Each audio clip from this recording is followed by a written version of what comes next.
All right, welcome everybody. This is our lesson today. So this is our first lesson talking about properties of exponents. We're going to go over what exponents are and then talk about our first property, which is the title of today's lesson, the product property. This is lesson 1, the product property. So on the screen, I have a raised to the second power. Now, that is a is what we call the base, and this 2, or the second power, is called the exponent.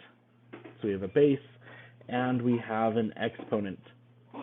Okay, now what are those? What is a base and what is an exponent? What does it do?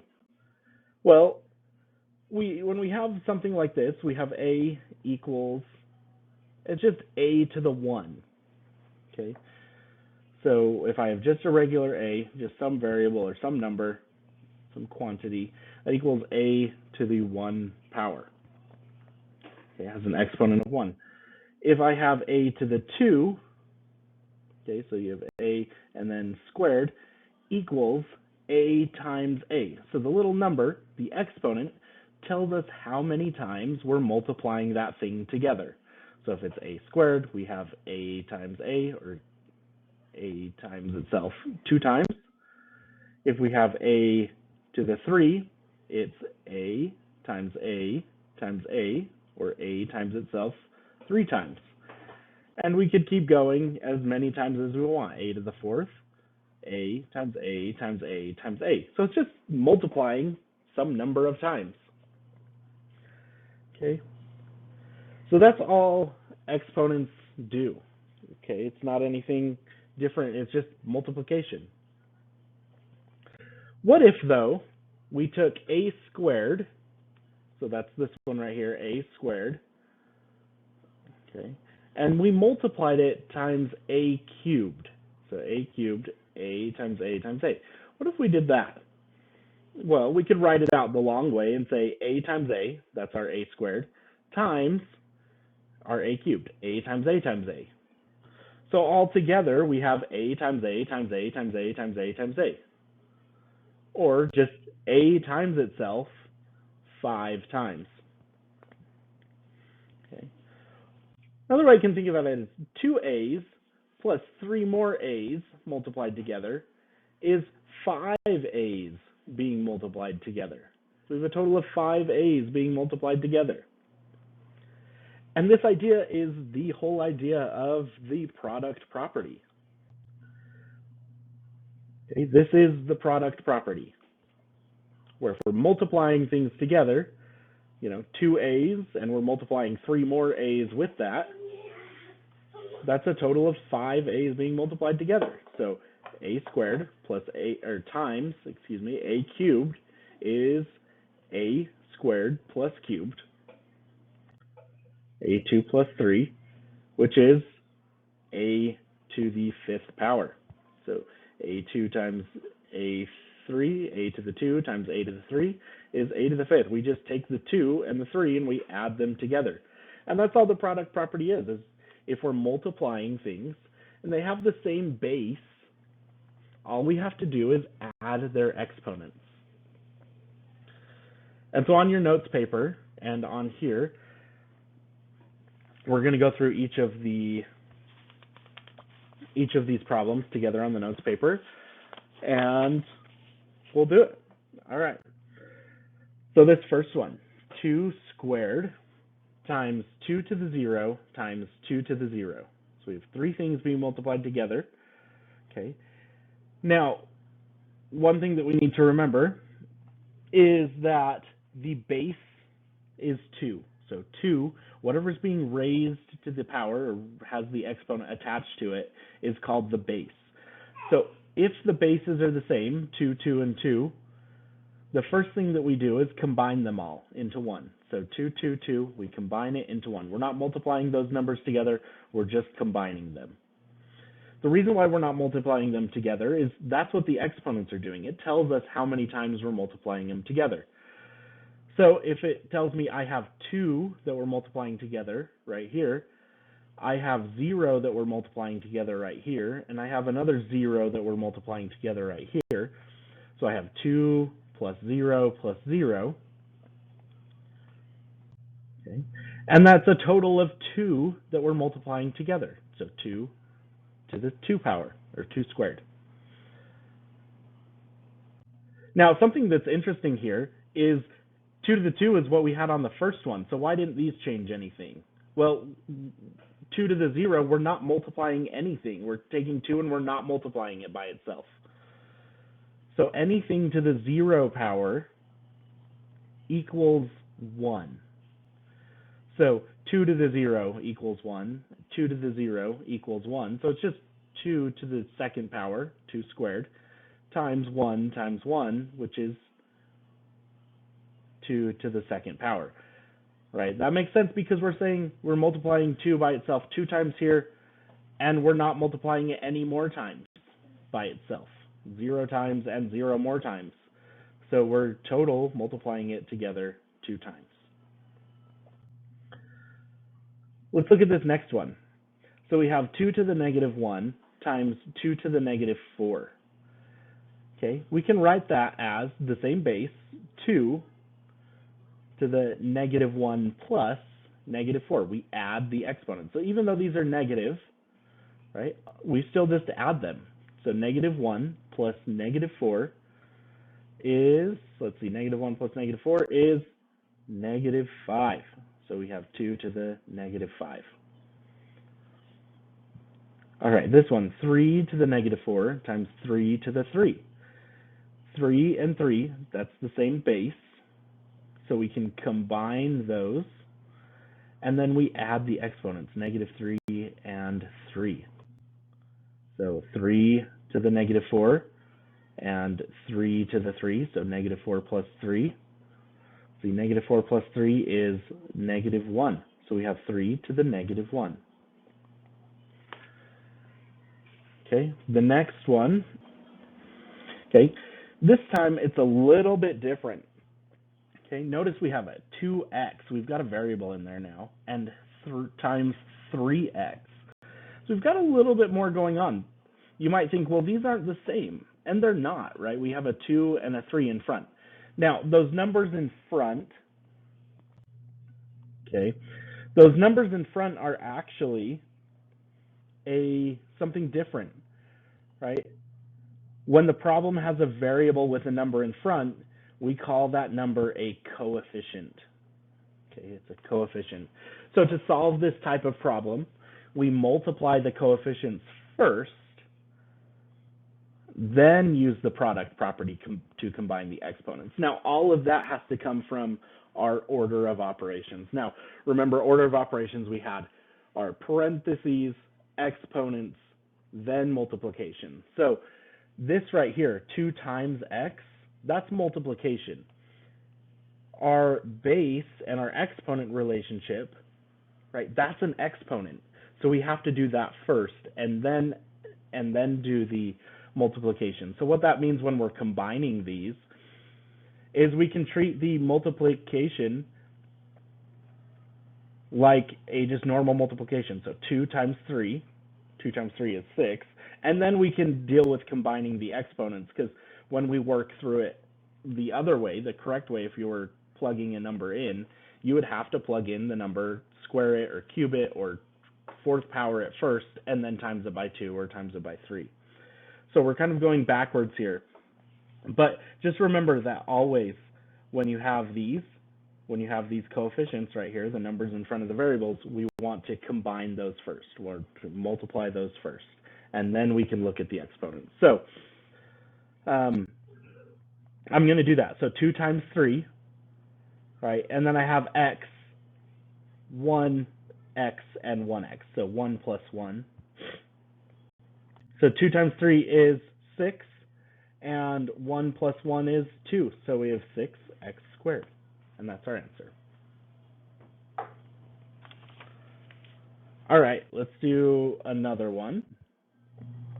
This time we have 3x cubed times 2x to the negative 3 times x to the 0. So this time we have 3 again. We did that on the first one. We have 3 things multiplied together. But it's still the same rules. We multiply the coefficients first. So I'm going to do that. 3 times 2. Okay, so 3 times 2. And then we combine all the bases. So x is our base. That's what the exponent is on. So we have x cubed, x to the negative 3, and x to the 0. So that's our base and our exponents. We combine the bases. So we just have 1x to the 3 plus negative 3 plus 0. 3, negative 3, 0. Now we simplify those. So 3 times 2 is, of course, 6. Okay. So 3 minus 3 plus 0 is 0. So 3 minus 3 is 0, plus 0 is 0. So we have 6x to the 0. And then remember, anything to the 0 power is 1. So x to the 0 is just 1. So we have 6 times 1, which hopefully you know is 6. Okay. Let's look at this one over here. We have 2x to the 0 times 3x to the 4. First thing I'm going to do is multiply those coefficients, so 2 and 3. We multiply those together. And then we combine our bases. Our bases are x. And we have an exponent of 0 and an exponent of 4. So we add those together. So we have 2 times 3, and then x to the 0 plus 4. 2 times 3 is, of course, 6. And 0 plus 4 is 4. So we have 6x to the 4th power. All right, moving on to the next one is 4a squared b to the 0 times 2a squared b to the negative 4. Now we have 2 variables here. 2 variables and a coefficient, so we're kind of making it a little bit more difficult. Now, really, when you're working with multiple variables, the only thing that you have to make sure is that the bases match.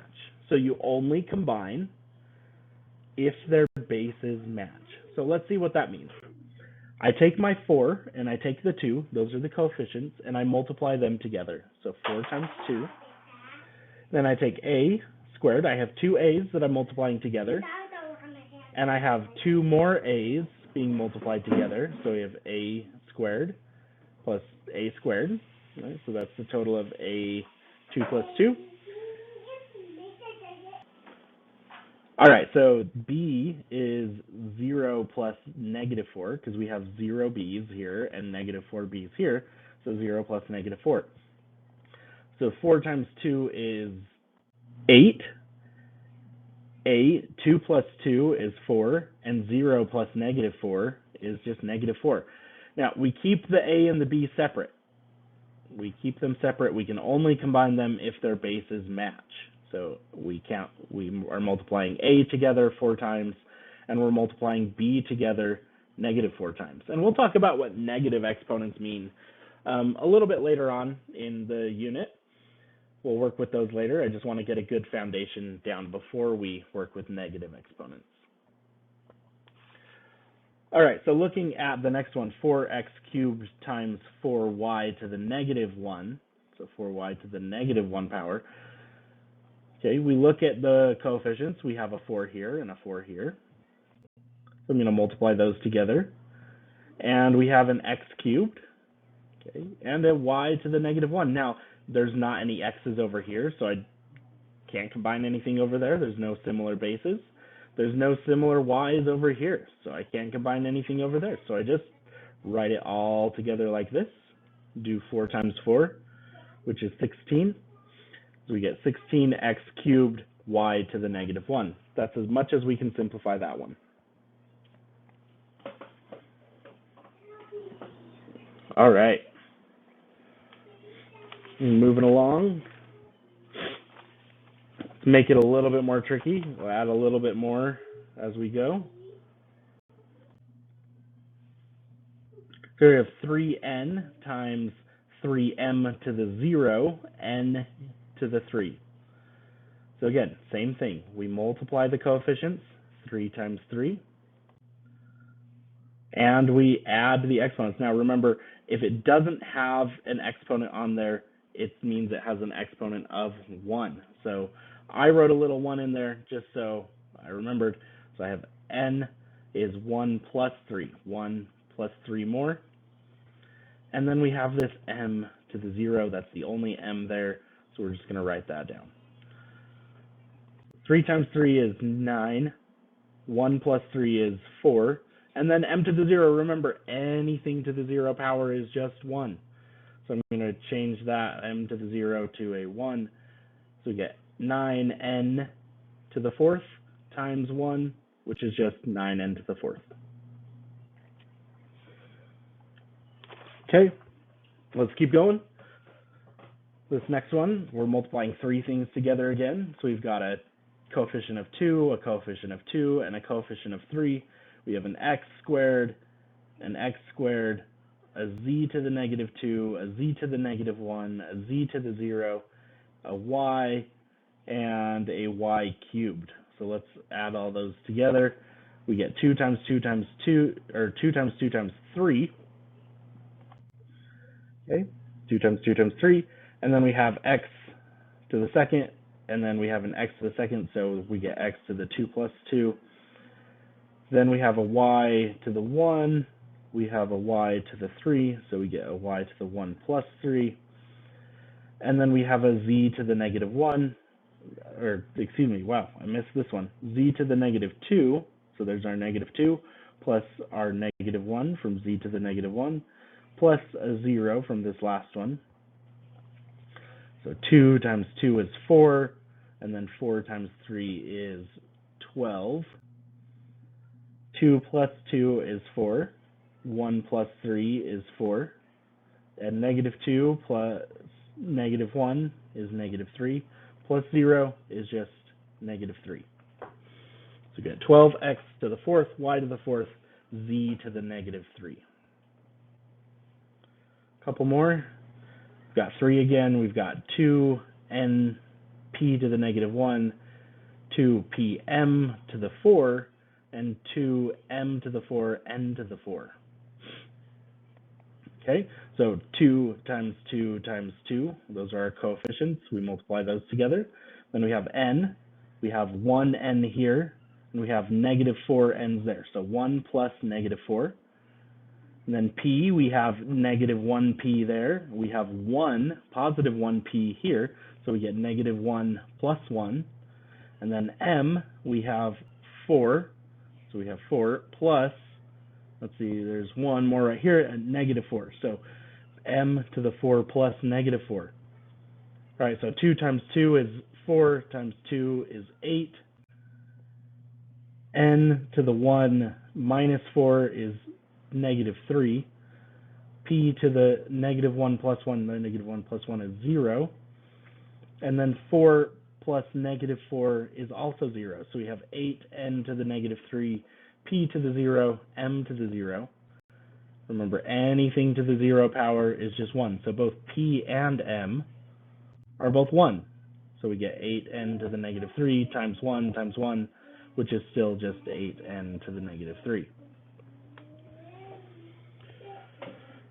All right, let's do this last one, and then you can work on the homework assignment. We have x to the 4th, y squared z cubed times 3 x, y, z to the negative 4. So I'm going to have I have a 3 here. Remember, the coefficient when there's not a coefficient is just 1. So 3 times 1 is just 3. Then we have 4 x's here plus 1 more x here, so 4 plus 1. Our y, we have 2 here and 1 here, so that's 2 plus 1. And then our z, we have 3 here and negative 4 here, so 3 plus negative 4. You can see where this is going. We have 3x to the 5th, y cubed, 4 plus 1 is 5, 2 plus 1 is 3, and then z to the negative 1, 3 minus 4 is negative 1. That's it. That is the product property for exponents. As long as you follow those rules, you can do it with any complexity of numbers or number of variables. You could have 10 things multiplied together. As long as you follow those rules, you will get the right answer. All right, thank you.